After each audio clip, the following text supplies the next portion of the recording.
राम राम जी सभी को। हमारे चैनल में आप सबका स्वागत है।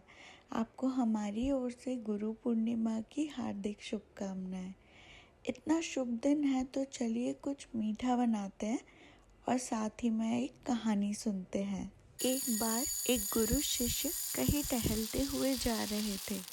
रास्ते में उन्हें सड़क किनारे एक जोड़ी पुराने जूते रखे मिले। उन्होंने इधर उधर देखा तो थोड़ी दूर पर एक किसान खेतों में काम कर रहा था। वे जूते उसी के थे। यह देखकर शिष्य को शरारत सूझी। उसने कहा, गुरुजी, क्यों न हम ये जूते कहीं छुपा दें? फिर जब किसान यहाँ आएगा तो बड़ा मज़ा आएगा। गुरुजी ने कहा, किसी को परेशान करना अच्छी बात नहीं है, बल्कि जूते छुपाने की बजाय हम दोनों जूतों में एक एक चांदी के सिक्के डाल देते हैं। फिर पास की झाड़ियों में छुपकर देखते हैं कि क्या होता है।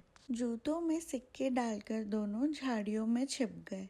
थोड़ी देर बाद किसान वहां आया। जैसे ही उसने एक जूते में पैर डाला, उसे जूते में कुछ होने का एहसास हुआ। उसने देखा तो चांदी का एक सिक्का जूते में था। किसान ने आश्चर्य से इधर उधर देखा, लेकिन उसे कोई नहीं दिखाई दिया। उसने सिक्का जेब में रख लिया। फिर उसने दूसरे जूते में पैर डाला। उसमें भी एक सिक्का निकला। किसान भावुक हो उठा।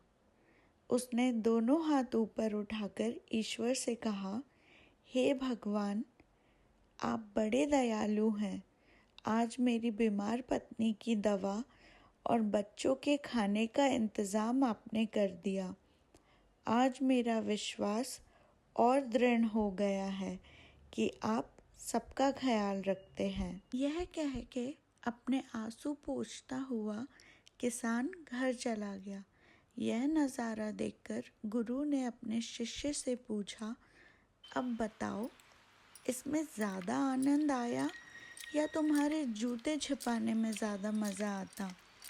शिष्य ने जवाब दिया, आज आपने मुझे जीवन की सच्ची सीख दी है गुरुजी। जो आनंद देने में है वह किसी और चीज़ में नहीं। तो इस कहानी से हमें यह सीखने को मिलता है कि किसी ज़रूरतमंद को कुछ दे देने या उसकी मदद करने से बढ़कर और कोई पुण्य कार्य नहीं है।